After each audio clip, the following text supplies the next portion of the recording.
Radiasi Psikologi, di mana semua tahu psikologi.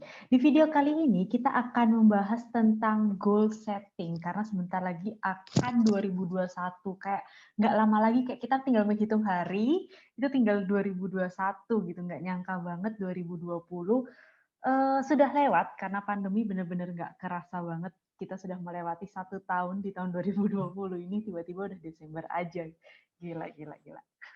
Bener banget. Iya, tapi, untuk memfasilitasi teman-teman nih supaya, 2021-nya teman-teman jauh lebih berarti, kita sudah mempersiapkan. Jadi kita udah searching-searching dan kita udah menyaring data-data yang sudah pastinya approve by Radiasi Psikologi untuk gimana sih caranya menentukan resolusi tahun 2021. Jadi, without further ado, let's prepare our open mind and let's dive in. Nah, di tahun baru kayak gini, itu biasanya waktu-waktunya kita membuat resolusi tahun baru gitu kan, resolusi tahun 2021. Nah, riset itu sudah membuktikan bahwa setengah dari manusia, seluruh manusia di dunia ini, itu sebenarnya menetapkan resolusi tahun baru setiap tahunnya. Tapi dari setengah manusia di dunia ini, itu hanya 10% dari mereka yang menetapkan resolusi benar-benar melakukan perubahan-perubahan sesuai dengan resolusi mereka. Nah, kenapa sih kalau ini bisa terjadi? Kalau misalnya dalam salah satu penjelasan yang mengacu dalam bidang psikologi itu karena false hope syndrome atau sindrom harapan yang palsu gitu ya, sindrom harapan palsu gitu. Nah, kenapa kok disebut sindrom harapan palsu? Karena kita itu selalu memikirkan bahwa kita tuh bisa melakukan perubahan-perubahan yang bisa terlihat secara nyata dengan waktu yang cepat. Contohnya nih, misalnya aku pingin menurunkan berat badan kayak gitu ya, atau lebih lebih sehat lagi kayak gitu. Nah, misalnya aku baru olahraga 1 minggu, tapi aku pingin berat badanku udah turun banyak kayak gitu. Nah, kebanyakan kita tuh mempunyai goals-goals atau tujuan-tujuan yang kurang realistis seperti itu gitu. Jadi apa yang terjadi ketika 1 minggu kita udah olahraga, kemudian tetap nggak turun berat badannya, kita langsung berhenti dan tidak tidak lagi menghiraukan resolusi yang sudah kita buat kayak gitu. Nah, makanya hari ini kita akan bahas gimana sih caranya menetapkan resolusi-resolusi tahun baru, tapi yang tetap oke gitu ya, tetap bisa kita ikutin selama tahun baru untuk melakukan perubahan-perubahan yang nyata kayak gitu. Nah, benar kata Audrey nih. Tadi Audrey bilang kalau misalnya Audrey kepengen goals-nya itu adalah diet kayak gitu ya. Maksudnya kepengen kurus kayak gitu dengan cara melakukan diet atau misalnya olahraga dan lain sebagainya. Nah, sebetulnya resolusi sendiri itu juga ada teori psikologinya nih. Nah, apa sih teori psikologinya? Termasuk di salah satu teori yaitu teori motivasi. Di mana teori motivasi ini ada yang namanya goal setting theory yang dicanangkan oleh Edwin Locke pada tahun 1978. Nah, di sini Bapak Edwin ini itu menjelaskan bahwa goal setting teori ini itu ide, gagasan atau sasaran ke depannya yang mana akan memainkan peran penting untuk kita ketika kita bertindak kayak gitu. Biasanya teori ini digunakan di perusahaan-perusahaan di mana perusahaan itu pasti memiliki goals setiap tahun, per quarter atau per semester. Dia pasti ada goals-nya kayak gitu. Nah, goals-goals yang dibuat ini itu juga untuk karyawannya supaya dia mencapai goals dan ketika goals itu tercapai bonusnya keluar kayak gitu kan. Nah, tapi kalau misalnya goals itu tidak tercapai ya nggak ada bonus. Nah, gimana sih supaya bonus ini bisa keluar? Ya karyawan-karyawan ini harus bekerja keras, harus konsisten, harus komit dengan untuk tercapainya goals itu kayak gitu. Nah, tapi tentu aja pasti ada dong sekali dua kali kita merasa malas ya kan, Dre? Kita merasa kayak bosen, jenuh karena pekerjaannya itu-itu aja.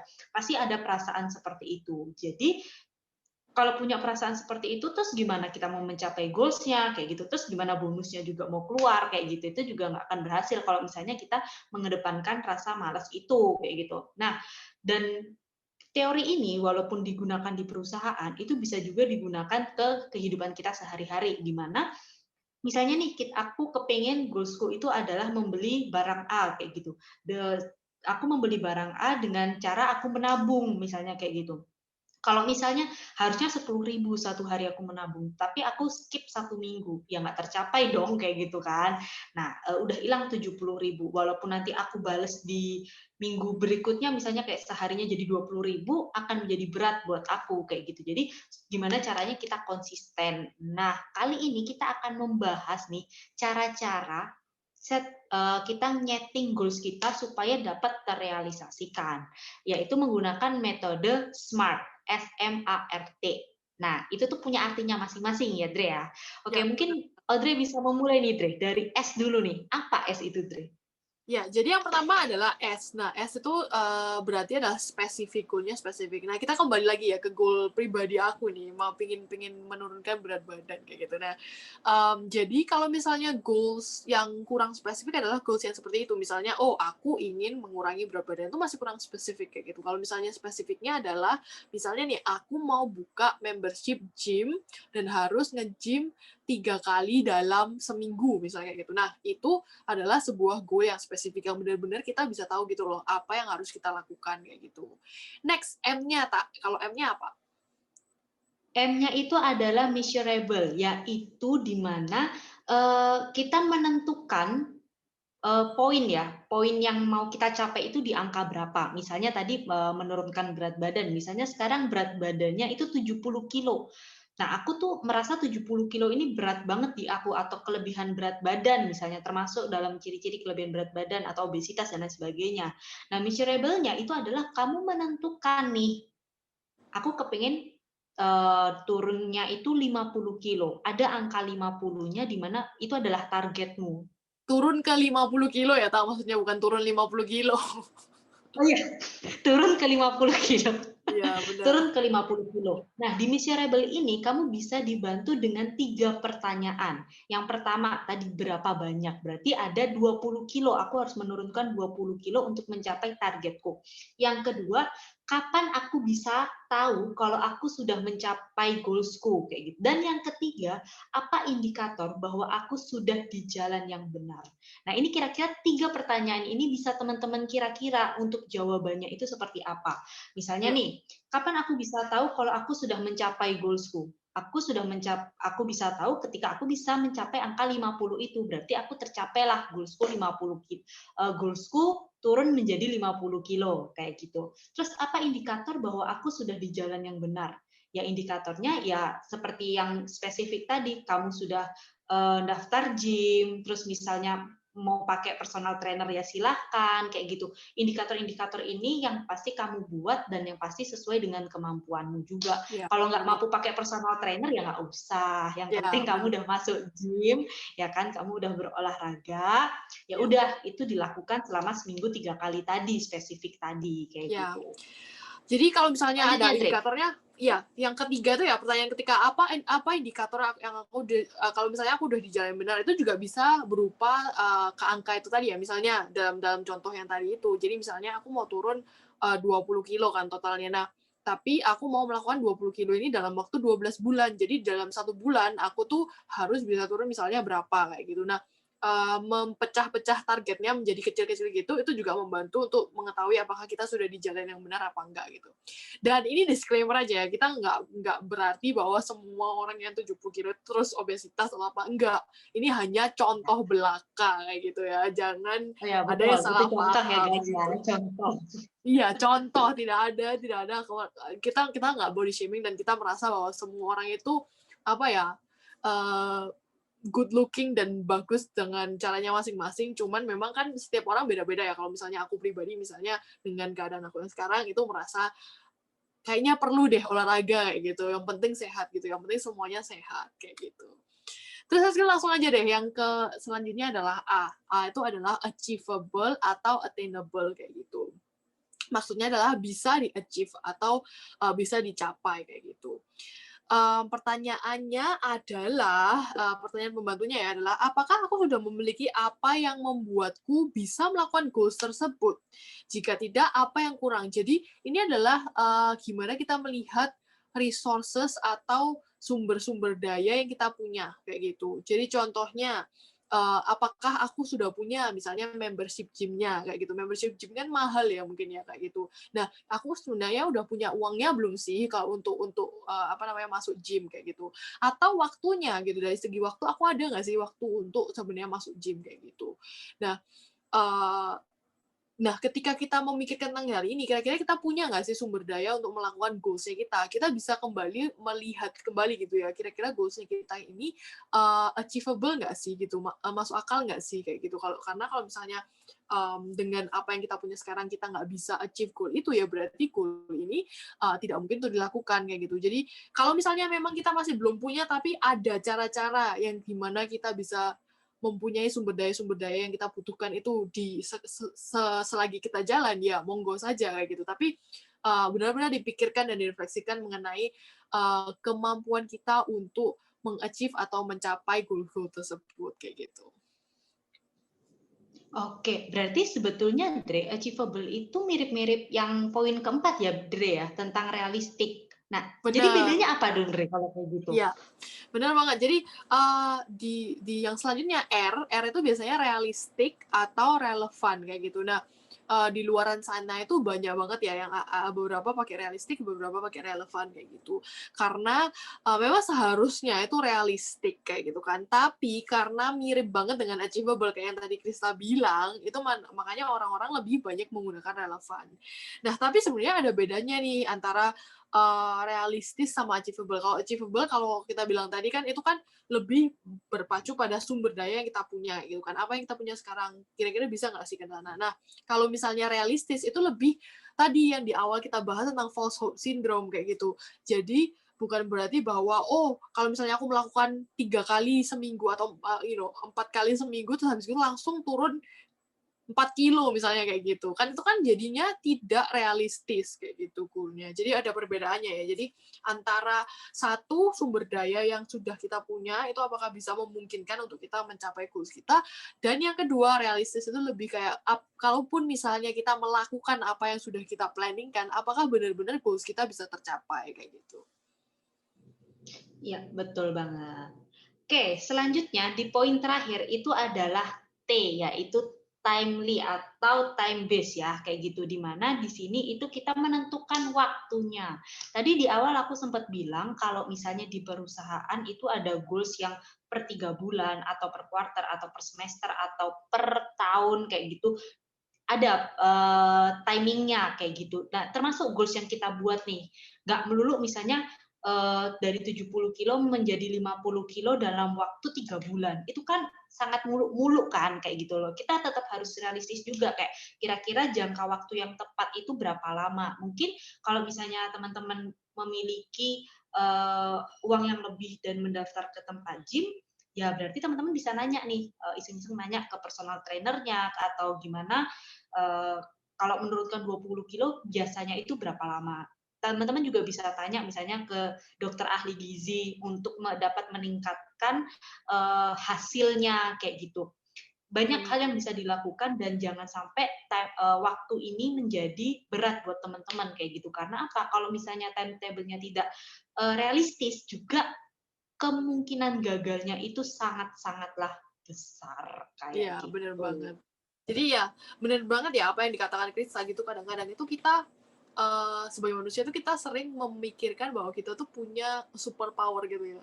Gampang banget untuk kita berubah dan segala macamnya. Tapi kadang-kadang kita perlu sadar juga kalau misalnya ada hal-hal yang kita inginkan tapi nggak realistis atau malah nggak sehat gitu misalnya.